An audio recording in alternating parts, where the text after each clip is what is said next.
Hello student, કેમ છે? મજામાં? ચાલો હવે આપણે ધોરણ 10ની અંદર વિજ્ઞાનની અંદર ચેપ્ટર નંબર 13નો અભ્યાસ કરી રહ્યા હતા. એક ચેપ્ટરની અગત્યની અને વધારે માહિતી લઈને આજે આપણે આ ચેપ્ટરનો લેક્ચર શરૂ કરવાનો છે. પણ સૌથી પહેલાં આપણે પાછળના અભ્યાસ જે કરી ગયા છીએ એની ચર્ચા થોડી કરી લઈએ. આપણે પાછળ ઘરેલું વિદ્યુત પરિપથો જોયો હતો. એ પરિપથની અંદર ઘણા બધા આપણે વાયર જોયા, જેમ કે લાલ વાયર, જેને આપણે લાઈવ વાયર તરીકે ઓળખીએ છીએ, જેમાં ધન વિદ્યુત બહાર જાય છે. પછી એ કાળો વાયર, જેને આપણે ન્યુટ્રલ વાયર તરીકે ઓળખીએ છીએ, અને એ વાયર છે એની અંદર એક પણ વોલ્ટેજ હોતા નથી, એટલે 0 વોલ્ટેજ હોય છે. જ્યારે લાઈવ વાયરની અંદર 220 વોલ્ટેજ હોય છે. જ્યારે 220 વોલ્ટેજ ધનથી ઋણ તરફ જાય છે, પછી કાળા વાયરની અંદર વિદ્યુત પ્રવાહ વહે છે. રેડી છે? આવો અભ્યાસ આપણે કાલ સુધીમાં કરી ગયા હતા લાસ્ટ લેક્ચરમાં. હવે આપણે આગળનો અભ્યાસ કરવાનો છે એ ફ્યુઝ છે. શું છે? અગત્યનો પ્રશ્ન છે, બોડીની અંદર ક્વેશ્ચન એક્ઝામમાં પૂછાય છે, એટલે શાંતિથી ધ્યાન આપજો. પણ ન સમજાય તો મને પૂછી શકો છો. રેડી? ચાલો, ફ્યુઝ વિશે ટૂંકમાં લખો. વિદ્યુત ફ્યુઝ એટલે શું? તે કેવી રીતે કાર્ય કરે છે? વિદ્યુત ફ્યુઝ એટલે હું સિમ્પલ અને સાદી ભાષામાં તમને સમજાવું તો કે ફ્યુઝ એટલે બીજું કાંઈ નહીં બાળકો. ફ્યુઝ એટલે આપણા ઘરમાં એવો એક વિદ્યુત પરિપથને જોડતો એક એવું સાધન છે જે આપણને રક્ષા કરે છે. આપણા શોક લાગવાથી અથવા તો શોર્ટ સર્કિટ થવાથી જે આપણને રક્ષા કરતું હોય એ છે આપણો ફ્યુઝ. તો એ વિશે ચર્ચા કરીએ તમારા ઘરે. તો વિદ્યાર્થી મિત્રો, તમામ ફ્યુઝ વિશે ચર્ચા કરી લઈએ. હવે કે તમામ ઘરેલું વિદ્યુત પરિપથમાં વિદ્યુત ફ્યુઝ એક મહત્ત્વનો વિદ્યુત ઘટક છે. કે ઘરેલું વિદ્યુત પરિપથમાં ફ્યુઝ એક સૌથી મહત્ત્વનો ઘટક છે. જો ફ્યુઝ ના હોય તો ઘણી બધી તકલીફો થઈ શકે છે. તેના ઉપયોગથી પરિપથમાં શોર્ટ સર્કિટ અથવા તો ઓવરલોડિંગ, એટલે ઓવરલોડિંગ એટલે કે નિયમ મર્યાદા કરતાં વધારે વિદ્યુત પ્રવાહ ખેંચતો હોય. ઘણીવાર શું થાય કે બહારથી વિદ્યુત પ્રવાહનો ઝટકો, વધારે પ્રમાણમાં વિદ્યુત પ્રવાહ આવવાના કારણે ઘરના ઇન્સ્ટ્રુમેન્ટ હોય છે આપણા, શોક લાગવાના કારણે ઘણીવાર ઉડી જતા હોય છે. પણ અત્યારે એવું નથી થતું, કારણ કે આપણે ફ્યુઝની એવી સારી એવી ઉપયોગ કરીએ છીએ. તો ઓવરલોડિંગના કારણે થતા અકસ્માતો જેવા કે વિદ્યુત શોક, આગ, વિદ્યુત ઉપકરણોને નુકસાન વગેરેને અટકાવી શકાય છે. જો ફ્યુઝ હોય તો ઓવરલોડિંગ ન થાય, શોર્ટ સર્કિટ ન થાય, આગ લાગે નહીં, વિદ્યુત શોર્ટ ન લાગે. આવી બધી ઘટનાઓ સામે આપણે રક્ષણ મેળવી શકીએ છીએ. ફ્યુઝ એ અતિ મહત્ત્વની સલામતી રચના છે. ફ્યુઝ એ નીચા ગલનબિંદુવાળા ટૂંકા પાતળા તારનો બનેલો હોય છે. હવે ફ્યુઝ શેનો બનેલો હોય છે? તો ફ્યુઝ તો પહેલું એની ઉપર અવાહક પડ હોય છે, અને સાથે સાથે વચ્ચેની અંદર સાવ પાતળો એવો નીચા ગલનબિંદુ ધરાવતો. નીચા ગલનબિંદુ એટલે કે ઝડપથી પીગળી જાય એવો. મસ્ત વસ્તુ સમજાય છે? નીચા ગલનબિંદુ એટલે ઝડપથી પીગળી જાય એવો શું બનાવવામાં આવે છે? તાર સાથે જોડેલો હોય છે આ ફ્યુઝ. એટલે કે જો પરિપથમાં બહારથી વિદ્યુત પ્રવાહનો ઝટકો આવે તો સૌથી પ્રથમ એ ફ્યુઝ ઉપર જ કાર્ય થાય. એટલે જો ફ્યુઝ ઉપર વધારે બહારનો ઝટકો આવે એટલે બધું ફ્યુઝ જ ઉડી જાય. જો ફ્યુઝ ઉડી જાય તો આગળનું એક પણ ઇન્સ્ટ્રુમેન્ટ ચાલુ થઈ શકતું નથી. એટલે આપણને જો બહારથી આવતો ઝટકા સામે એક પણ ઇન્સ્ટ્રુમેન્ટને નુકસાન થતું નથી અને ઓગળી અને તૂટી જાય છે. જો કઈ રીતે એ તમને હું ચર્ચા કરું છું. કાલે આપણે આ સર્કિટ વિશે ચર્ચા કરીએ. આ છે આપણો ફ્યુઝ છે. જો અહીંયા બહારથી શું આવે છે? લાલ વાયર અને ન્યુટ્રલ વાયર. આ આપણો ફ્યુઝ છે. હવે બહારથી આવતો જે લાલ વાયર છે એમાંથી સમજી લો કે વધારે પ્રમાણમાં વિદ્યુત પ્રવાહનો જથ્થો આવે છે. કોઈ કારણોસર વધારે પ્રમાણમાં વિદ્યુત પ્રવાહનો જથ્થો આવે છે. તો એટલો જથ્થો આ બધા સાધન સહન કરી શકતા નથી. આ બધા એક પણ સાધન આટલો બધો જથ્થો સહન કરી શકતા નથી. એટલો બધો જથ્થો વિદ્યુત પ્રવાહનો આ સાધન એક પણ સહન કરી શકતા નથી. એટલે અહીંયા પાતળો કોપરનો તાર, આ જે છે પાતળો કોપરનો તાર રહેલો, જો વિદ્યુત પ્રવાહ આવે એટલે આ પણ ન સહન કરી શકે. એટલા માટે જો આ વાયર પીગળી જાય, વચ્ચેનો જે આ વાયર છે એ પીગળી જાય એટલે આ વસ્તુ શું થઈ જાય? કામ કરતી બંધ થઈ જાય અને વિદ્યુત પ્રવાહ અહીંથી આગળ અટકી જાય, અહીંથી આગળ જાય નહીં. એટલે આ બધા ઉપકરણો કેવા થઈ જાય છે? આ વિદ્યુતનો પ્રવાહનો જે જથ્થો છે અહીંયા સુધી પહોંચી શકતો નથી ને આ બધા સાધન કેવા થઈ જાય છે? સેફ થઈ જાય છે. તો ઘણીવાર શું થાય ખબર છે છોકરાઓ? અહીંયા વિદ્યુત પ્રવાહનો શોર્ટ સર્કિટ થાય. શોર્ટ સર્કિટના કારણે શું થાય? શોર્ટ સર્કિટ થાય તો વિદ્યુત પ્રવાહ પાછો ઉલટો જ પસાર થવા માંડે. શોર્ટ સર્કિટ થાય તો વિદ્યુત પ્રવાહ જથ્થો પાછો ઉલટો ઝાઝો પ્રસાર થવા માંડે. ઉલટો ઝાઝો પ્રસાર થવા માંડે એટલે પાછો શું થઈ જાય? અહીંયા ફ્યુઝનો વાયર છે એ શું થઈ જાય? ઓટોમેટિક પીગળી જાય. કારણ કે એ તો નીચા ગલન બિંદુવાળો હોય છે વાયર. નીચા ગલન બિંદુવાળો એટલે ઝડપથી પીગળી જાય એવો વાયર હોય છે. એટલે જેમ વિદ્યુત પ્રવાહ ઝાઝો પસાર થાય એમ ગરમી વધારે ઉત્પન્ન થાય, અને વધારે ગરમી ઉત્પન્ન થવાને કારણે એ ફ્યુઝનો વાયર શું થઈ જાય, તરત ને તરત પીગળી જાય. જેવો વાયર આ પીગળી જાય છે તો સાથે સાથે પીગળી જવાથી આ વાયર જો પીગળી જાય તો એક પણ ઇન્સ્ટ્રુમેન્ટ કાર્યરત રહી શકતા નથી. ઓકે, ચાલો સમજાઈ ગઈ વસ્તુ. ફ્યુઝનું કાર્ય શું? તો ફ્યુઝ શોર્ટ સર્કિટ સામે રક્ષણ આપે છે. ફ્યુઝ વિશેના અગત્યના મુદ્દાઓની ચર્ચા કરીએ કે ફ્યુઝ હંમેશા લાઈવ વાયર સાથે શ્રેણીમાં જોડાયેલ. ફ્યુઝ હોય હંમેશા લાઈવ વાયર સાથે જોડાવાનું. લાઈવ વાયર એટલે કે લાલ વાયર. શું કામ એને? કારણ કે જો ફ્યુઝને લાલ વાયર સાથે જોડવામાં આવે તો જ વિદ્યુત ભારનો જથ્થો સૌથી વધારે શેમાંથી પસાર થતો હોય છોકરાઓ? લાઈવ વાયરમાંથી. તમને ખબર જ છે કાલની વિષયની ચર્ચા. તો જો લાઈવ વાયરની અંદર જ સૌથી વધારે વિદ્યુત પ્રવાહ પસાર થતો હોય છોકરાઓ, તો એટલા માટે ફ્યુઝ લાઈવ વાયર સાથે શ્રેણીમાં જોડવામાં આવે છે. ફ્યુઝને હંમેશા પરિપથની શરૂઆતમાં જોડવામાં આવે છે. ફ્યુઝ હોય એને હંમેશા પરિપથ જ્યાં સ્ટાર્ટ થતો હોય એની શરૂઆતમાં જ જોડવામાં આવે. રેડી? ફ્યુઝનો વાયર જેમ જાડો તેમ તેની વિદ્યુત પ્રવાહની વહેવડાવવાની ક્ષમતા વધુ રહે. ફ્યુઝની અંદર જેમ વાયર જાડો હોય તેમ તેની અંદર વિદ્યુત પ્રવાહની વહેવડાવવાની ક્ષમતા એટલે વિદ્યુત પ્રવાહ પસાર થવાની ક્ષમતા વધારે હોય. એટલે કે એની અંદરથી વધારે વિદ્યુત પ્રવાહ પસાર થાય. ફ્યુઝનો વાયર જેમ પાતળો રાખો એમ એની ક્ષમતા ઓછી હોય, એટલે કે ઝડપથી ન પીગળી શકે. જેમ ફ્યુઝનો વાયર પાતળો હોય એમ ઝડપથી ઓગળી જાય. રેડી?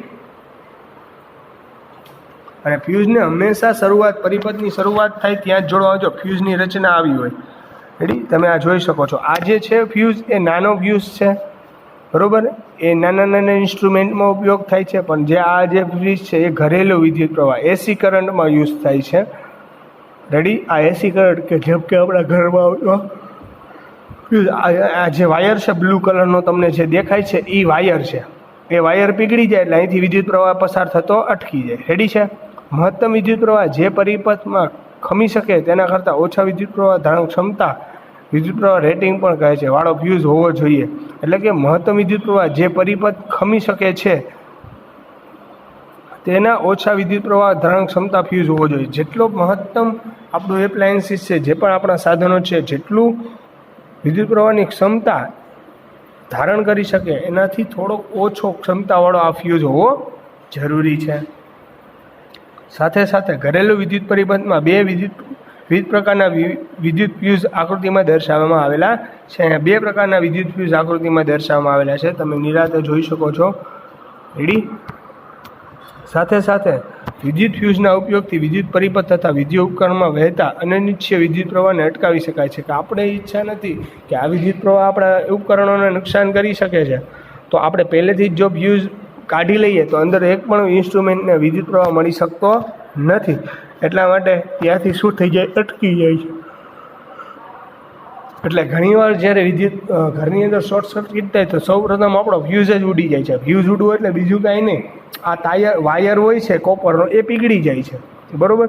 જો તમારા ઘરમાં કોઈ પણ કોપરનો વાયર હોય, પાછો આ બે પ્લગ સાથે પહેલાં અને છેલ્લા સાથે તમે જોડી દો તો ફ્યુઝ પાછો કાર્યરત થઈ જાય છે. એટલે ફ્યુઝ ઉડવું એટલે બીજું કાંઈ નહીં, આ ખાલી વાયર જે હોય છે એ જ શું થઈ જાય છે, પીગળી જાય છે. એટલે ફ્યુઝમાં જો વાયર ન પીગળી જાય તો ફ્યુઝ કામ કરી શકતો નથી. એટલે ઘણીવાર તમને એમ કે ફ્યુઝ ઉડી ગયો, એટલે ફ્યુઝ ઉડવું એટલે બીજું કાંઈ નહીં, એ ફ્યુઝની અંદર રહેલો વાયર છે એ પીગળી જાય છે. જો આપણે આ ફ્યુઝ રિપેર કરવો હોય તો સામાન્ય રીતે આપણે આરામથી કરી શકીએ છીએ. ઘરમાં જે પણ વાયર હોય, જે પણ ઇલેક્ટ્રિકનો જે વાયર હોય નકામો, એમાંથી આપણે કોપરનો વાયર કાઢી અને બે બોલ્ટ વચ્ચે જોડી દેવાનો, એટલે ફ્યુઝ પાછો થઈ જાય છે, કાર્યરત થઈ જાય છે.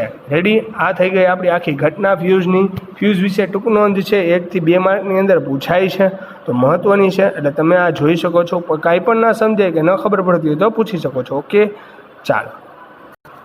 ચાલો વિદ્યાર્થી મિત્રો, હવે આપણે થોડું આગળ ચર્ચા કરીએ. હવે જે આપણે અભ્યાસ કરવાનો છે એ શોર્ટ સર્કિટ અથવા તો ઓવરલોડિંગ. શોર્ટ સર્કિટ અને ઓવરલોડિંગના વચ્ચે ઘણો બધો તફાવત છે.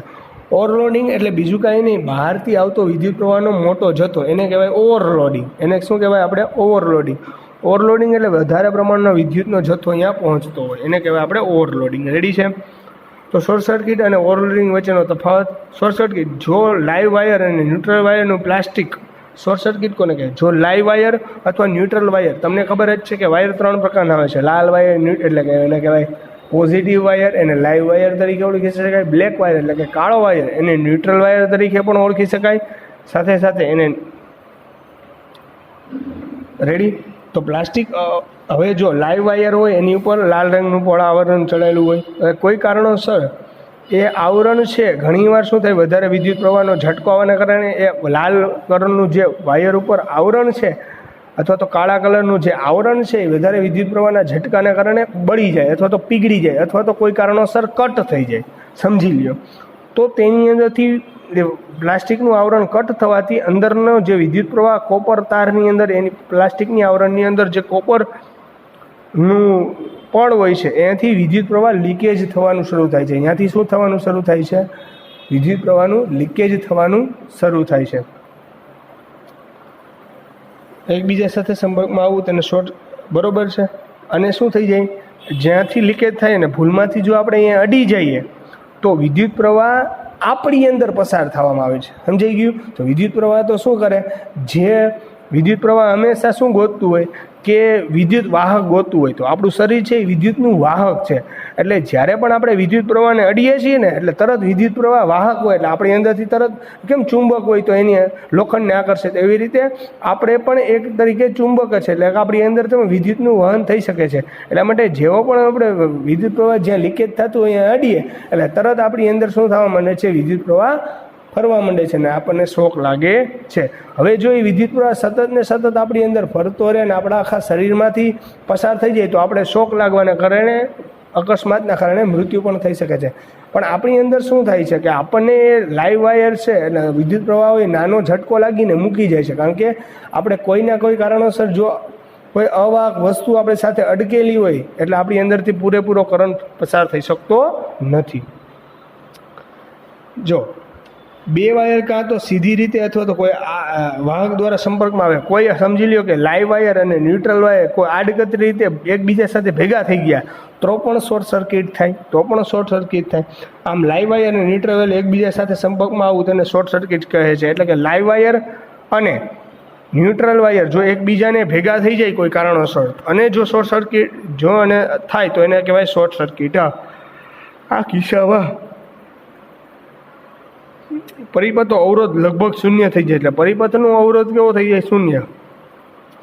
પરિપથમાં મોટા મૂલ્યના વિદ્યુત પ્રવાહ વહેવો લાગે છે જેથી વાયર ખૂબ ગરમ થાય છે અને આગ પણ વધારે લાગી શકે છે. એટલે પરિપથમાં ખૂબ વિદ્યુત પ્રવાહ મોટો પસાર થવા માંડે અને એના કારણે આગ લાગવાની સંભાવના પણ પૂરેપૂરી રહેલી હોય છે. રેડી છે? ચાલો હવે આપણે વાત કરીએ ઓવરલોડિંગ. ઘરેલું વિદ્યુત વાયરિંગમાં અમુક સમયે વહેતો વિદ્યુત પ્રવાહ વપરાતા વિદ્યુત સાધનનો પાવર રેટિંગ ઉપર આધારિત હોય છે.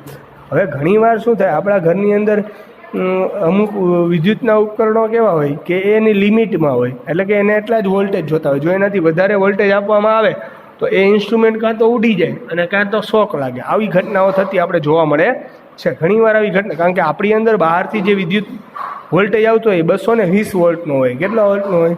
220 વોલ્ટનો. પણ આપણે એટલા બધા વિદ્યુત કોઈ ઉપકરણ છે તો એને 220 વોલ્ટનો વિદ્યુત પ્રવાહ ન જોતો હોય, એનાથી ઓછો જોતો હોય. તો ઘણીવાર વધારે વિદ્યુત પ્રવાહના કારણે આપવાના કારણે ઓવરલોડિંગ જેવી ઘટનાઓ થતી જોવા મળે છે. જો ઉચ્ચ પાવર રેટિંગવાળા ઘણા બધા વિદ્યુત સાધનો જેમ કે વિદ્યુત ઇસ્ત્રી, વોટર હીટર, એર કન્ડિશનર વગેરે એકસાથે ચાલુ કરવામાં આવે તો તે સાધનો પરિપથમાં ખૂબ જ મોટા પ્રમાણમાં વિદ્યુત પ્રવાહ ખેંચે છે. આને ઓવરલોડિંગ કહે છે. હવે ઘણીવાર આપણે શું થાય, ઘરમાં એર કન્ડિશનર હોય એટલે કે એસી હોય, એ વિદ્યુત ઇસ્ત્રી હોય, વોટર હીટર હોય, એ બધું હોય તો બધું જો એકસાથે કોઈ કારણોસર ચાલુ રાખવામાં આવે છે આપણી સવલિયતો સાચવવા માટે. જો બધા જ એકસાથે ચાલુ રાખવામાં આવે છે એટલે વધારે વિદ્યુત પ્રવાહ ખેંચે. શું કરે? વધારે વિદ્યુત પ્રવાહ ખેંચે. વધારે વિદ્યુત પ્રવાહ ખેંચે એટલે વધારે પાવર એને જોતો હોય. આપણે બધા એપ્લાયન્સીસને વધારે પાવર જોતો હોય અને વધારે પાવર જોતાના કારણે ટાયરમાં બહારથી વિદ્યુત પ્રવાહનું વધારે નિર્માણ થતું હોય છે અને એના કારણે બહારથી વધારે વિદ્યુત પ્રવાહ ખેંચવો પડે છે.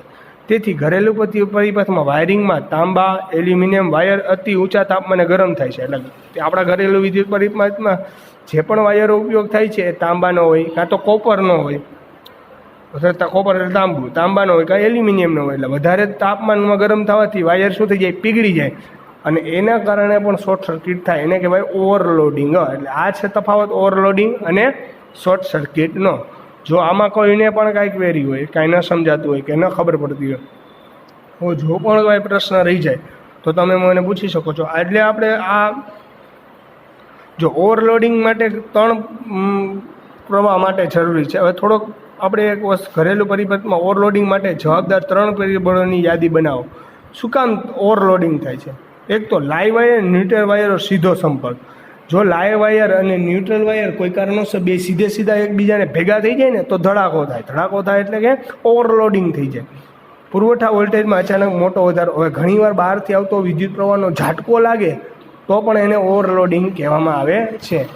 રેડી? ત્રીજો પોઈન્ટ કે એક જ સર્કિટમાં ઘણા બધા વિદ્યુત ઉપકરણો જોડવા અને તે પણ એક સામટો ઉપયોગ કરવો. હવે ઘણીવાર એમ કે એક સર્કિટ બનાવી હોય એમાં તમારે બધા ઇન્સ્ટ્રુમેન્ટ ઉપયોગ કરો. મેં તમને હમણાં ઘરમાં કીધું, ઘરમાં તમે બધા ઇન્સ્ટ્રુમેન્ટ ચાલુ રાખો અને બધાને જાજો વિદ્યુત પ્રવાહ જતો હોય તો ઘણીવાર આવું થઈ શકે છે. એટલે ઓવરલોડિંગ માટે આ 3 બાબતોમાં જવાબદાર છે. એક તો લાઈવ વાયર અને કાળો વાયર બંને ભેગા થઈ જાય, પુરવઠા વોલ્ટેજમાં અચાનક મોટો વધારો આવવો અને સાથે એક શોર્ટ સર્કિટમાં ઘણા બધા વિદ્યુત ઉપકરણો જોડવા અમને એક સામટો ઉપયોગ કરવો.